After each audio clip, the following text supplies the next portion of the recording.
या समाजाच्या न्यायासाठी गोरगरिबांचे लेकरं मोठे व्हावेत म्हणून हे आमरण उपोषण आत्ता मी बसलोय, सुरू झालंय। मी माझ्या मतावरती ठाम आहे, मी आमरण उपोषणावरती ठाम आहे। ही प्रशासनानं परवानगी नाकारलेली नाहीये, ही सरकारनं जाणून बुजून नाकारलेली आहे। गृहमंत्र्यांनी जाणून बुजून षडयंत्र केलेलं आहे। यामुळं काही कारण नसताना नाकारली, काहीच कारण नसताना नाकारली।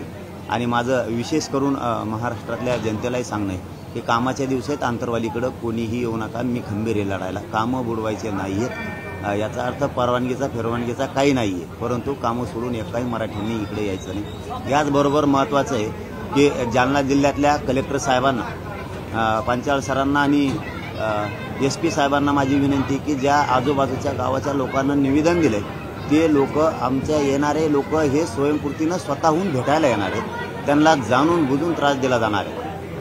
हे ठरवून केलेलं षडयंत्र आहे। गाडीला मुद्दाम इकडं तिकडं लावलं म्हणणं, येणाऱ्या जाणाऱ्यांना शिव्या देणं, येणाऱ्या जाणाऱ्यांच्या गाडीला हे करणं, किंवा त्यांच्याच कोणाच्या गाड्या लावलेल्या असल्या तर तेच फोडणार आहेत स्वतः आणि मराठ्यावर नाव घालणार आहेत। ही सगळी कायदा सुव्यवस्था न बिघडू देण्याची जबाबदारी SP साहेबांची आणि कलेक्टर साहेबांची आहे, आणि गृहमंत्र्यांची सुद्धा आहे, मुख्यमंत्र्यांची सुद्धा आहे।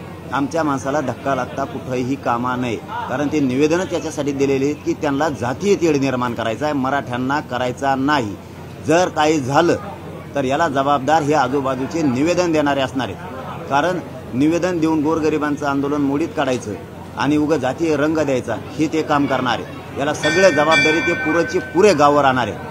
जर काही झालं तर ह्या गावकऱ्यांना तुम्हाला काय करायचं आता ते तुम्हाला समजतंय, परंतु ही सगळी SP साहेबांची, कलेक्टर साहेबांची जबाबदारी निवेदन देणारे, जातीय तेढ करून जातीय दंगली करणार आहेत, ही सगळी जबाबदारी त्या गावची राहणार आहे। आणि पुऱ्या महाराष्ट्रातल्या मराठा समाजालाही सांगतो की आपण शांत राहायचं, यांना काय करायचं करू द्या, नंतर बघू काय करायचं।